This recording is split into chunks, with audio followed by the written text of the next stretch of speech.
Good morning, WTMS, parents, students. Welcome back to Pod lesson for this week. Week 3 of distance learning. Hope it's going okay. Just a few thoughts as we continue on with this process.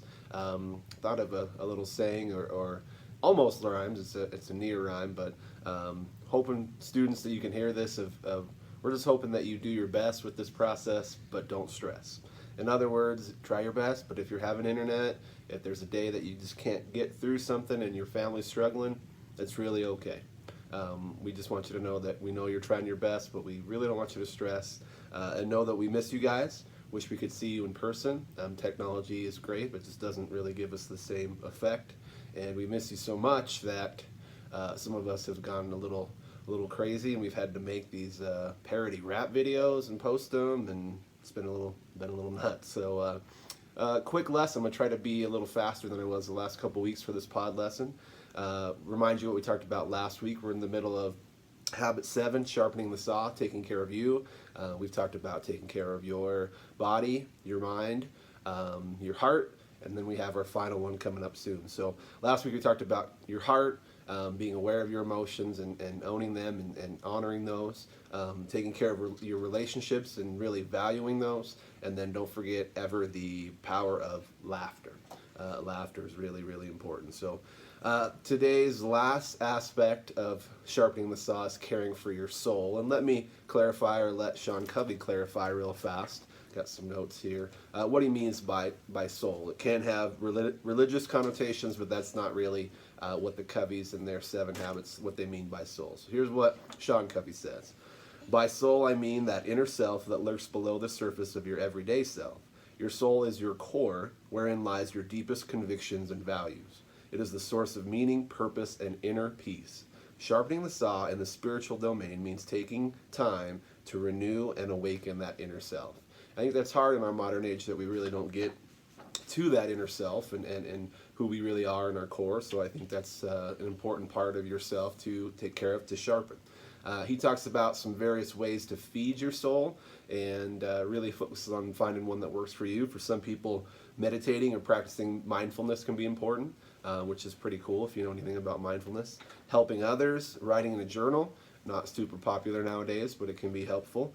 Getting out of nature. I know it's tough right now when we can't always get out of the house, but we're blessed in Idaho that we can go out in nature sometimes and not see other people and stay safe and responsible. So a walk or just going out in nature is still okay.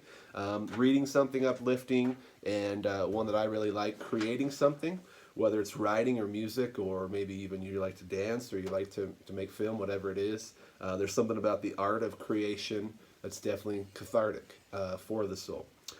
He talks a lot about, too, and this is kind of what I want to focus on, your spiritual diet. And just like with your body, people say you are what you eat. Same thing with your spirit. You are what you read or what you watch, the videos you watch, the music that you listen to.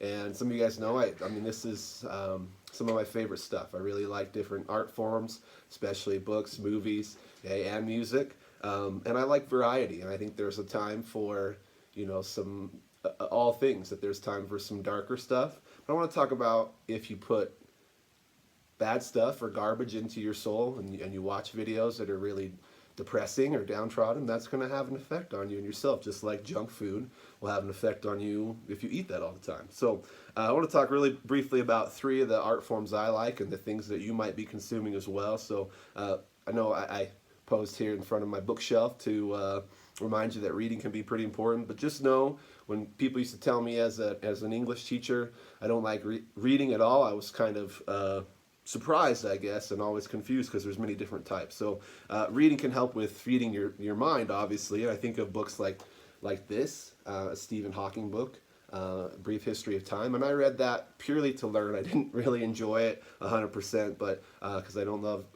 science isn't necessarily my thing, but I learned a lot. Then there's books that are pure entertainment.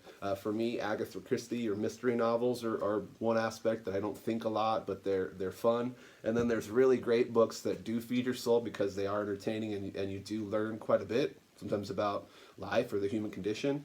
This is some Shakespeare here, and you learn something and it's interesting, but it's also fun.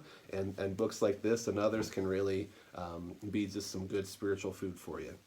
I really like movies too, and I know we live in a day where we're watching and consuming lots of media, especially at home right now. Netflix, various things like that, and a good comedy, whatever it is to uplift you is pretty good. Again, don't make it too dark and depressing all the time. I just wanted to talk about three of my favorite movies briefly. I thought of things that might uplift you, and I thought of just different genres I like. So if you like a good uplifting sports movie and you've never seen Remember the Titans, or haven't seen it in a while, check that out. It's a good family movie. Everybody can watch it. You'll be up laughing and tapping your foot to some music, and it's got not just a sports but a good life lesson. I also like, some of you guys know I'm a pretty big nerd when it comes to Lord of the Rings. Just love the message that even a small person can change the course of history. Three very long movies. We've got lots of time, right? Check those out. And the other one I wanted to highlight, it's hard for me to focus on a one Disney cartoon that I like because they can be a little cheesy, I know, but check out some Disney cartoons. They'll help you feel better. Three of my favorites, Toy Story 3. I actually really like Wall-E, a Pixar movie. Some good sci-fi mixed with Disney. And then a movie I watched in the theater with my family and my daughter, which was pretty special.